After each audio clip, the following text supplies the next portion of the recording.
we have had our coffee in us, we will bring you up to speed a little bit. So by the time that the coronavirus really started picking up and major restrictions were put in place, we knew we had to bunker down somewhere, and we had to find a place or a campground that was accepting essential travelers. And what that means is you're basically homeless. Yeah, us. It means that you're living on the road and you don't really have a home to go back to. So we found this campground in this little town called Agnes Water. And it's so beautiful here.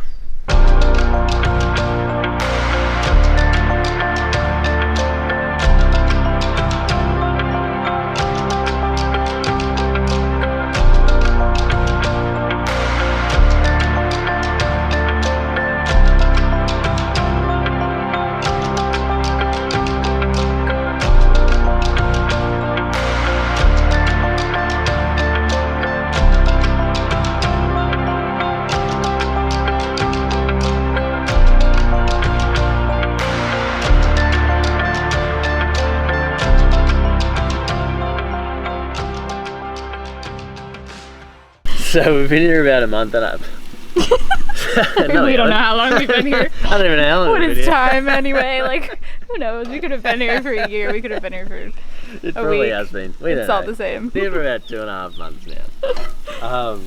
And we could have picked a better place to be. So thought we'd show you what it's like living on the road when you're not actually on the road during a global pandemic. Generally starting with coffee, of course, and then a variety of different breakfasts we have here. So it can either be a quick little grab and go with some cereal, a bit fancier, avocado and eggs on toast, even more fancy, some French toast. But more recently, with these mornings getting a bit cooler, we've been having this lovely potato hash, which is awesome. Okay, that's enough cheese. Is it? There's never enough cheese. Once brekie's finished, we pack everything up and hightail it straight to the beach.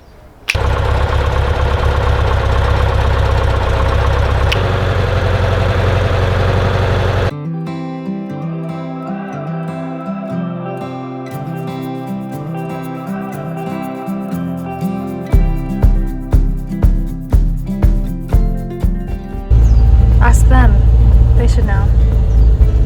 Excuse me, guys. Do you know where the nearest beach is?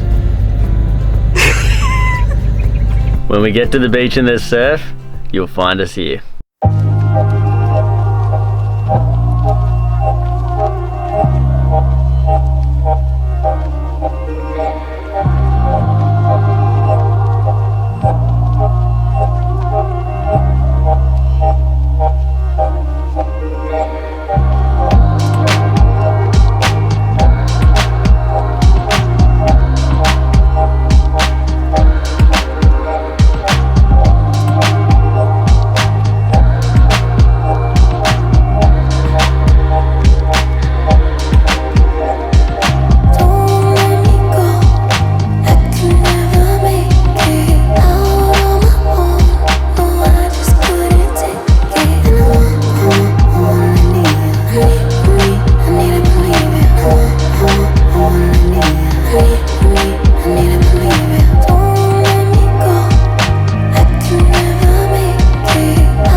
But if there's no surf, we explore the area.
once we're finished exploring, we head back to camp for the afternoon.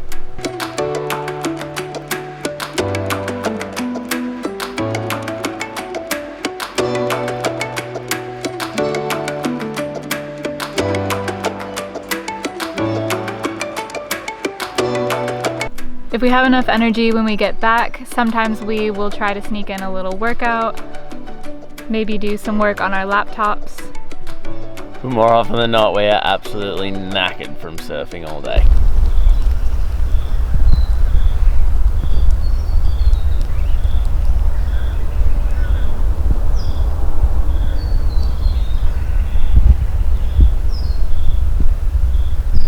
Some nights our dinners can be pretty fancy, like tonight we're having fish tacos. And other nights, they can be leftovers for the third night in a row. So it's getting a bit cooler in the mornings and evenings, and the owner of the campground that we're staying at was kind enough to lend us one of their fire pits, and that got me thinking about s'mores. And that's when Glenn told me that he's never actually tried s'mores before, and they're very, very nostalgic for me being an American. So we went to the store and we got all the supplies, and Glenn is going to now try his very first s'more. So this is everything that we have. These are the closest things I could find to graham crackers. I don't know why they're called Marie, but they are pretty much the closest we could get to graham crackers. And then these little marshmallow guys, obviously they're a lot bigger back in the States, but these are the biggest that we could find.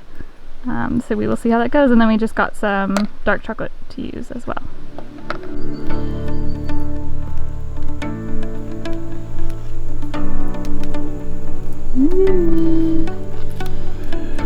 Exciting!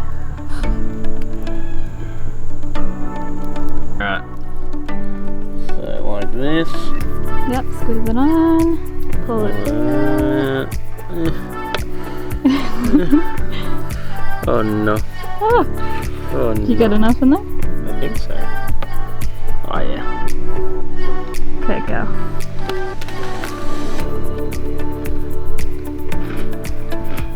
What do you think? That is pretty good. I must say. Really freaking good. Success, I would say.